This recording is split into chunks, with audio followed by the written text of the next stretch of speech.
శ్రీ మహాగణాధిపతే నమః. శ్రీ సీతారామాభ్యాం నమః. శ్రీ గురుభ్యో నమః. శ్రీ మాతాపితృభ్యో నమః. సర్వేభ్యో మహాజనేభ్యో నమః. ఈరోజు ఆశ్లేష నక్షత్రం.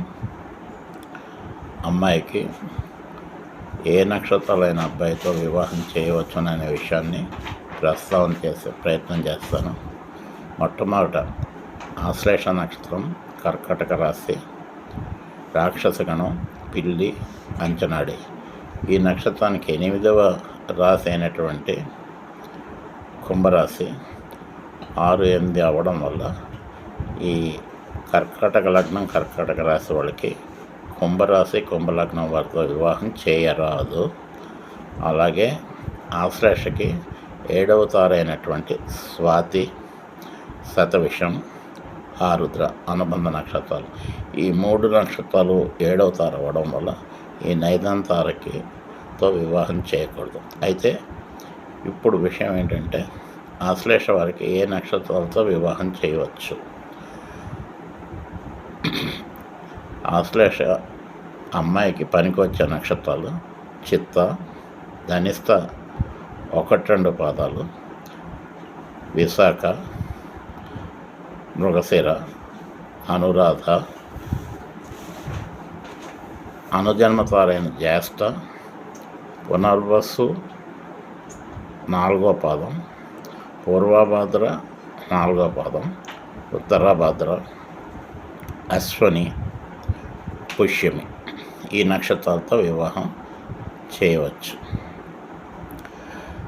ద్వితీయ పక్షంగా చంద్ర నక్షత్రాలైన శ్రవణం, హస్త ఈ నక్షత్రాలు అనుకూలంగా ఉంటాయి.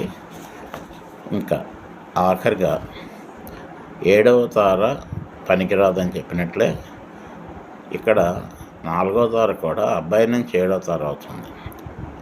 ఉదాహరణకి ఆశ్లేష నుంచి ఆశ్లేష, మఖ, పుబ్బ, ఉత్తర 4వ తార, ఉత్తర, కృత్తిక, ఉత్తరాషాఢ ఇవి క్షేమతారలే అవుతాయి అమ్మాయికి.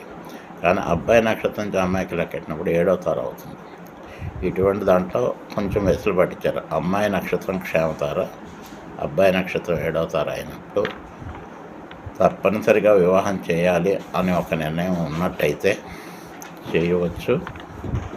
కొన్ని 50% అనుకూలంగా ఉంటుంది, పూర్తిగా అనుకూలంగా ఉంటుందని. అడ్జస్ట్ అవుతాము, పర్వాలేదు అనుకున్నప్పుడు, చేయాలని కంపల్షన్ ఉన్నప్పుడు అబ్బాయి చేత 1 గ్రామ్ గోల్డ్ దానం ఇప్పించి వివాహం చేసుకోవచ్చు. ఇక్కడ పాయింట్లు అవి ఇవి ఇంకా వాటి సంబంధం లేకుండా ఏ లిటిల్ రిస్క్ అని చెప్పాలంటే, బట్ స్టిల్ ఉభయ పక్షాలకి అంగీకారమై తప్పనిసరి చేయాలి అనుకోవాల్సి వస్తే అటువంటి పరిస్థితులు ఈ వెసులుబాటు ఈ క్షేమతారులు అయినటువంటి ఈ నక్షత్రాలు అబ్బాయి అయినప్పుడు చేయవచ్చు అని చెప్పారు.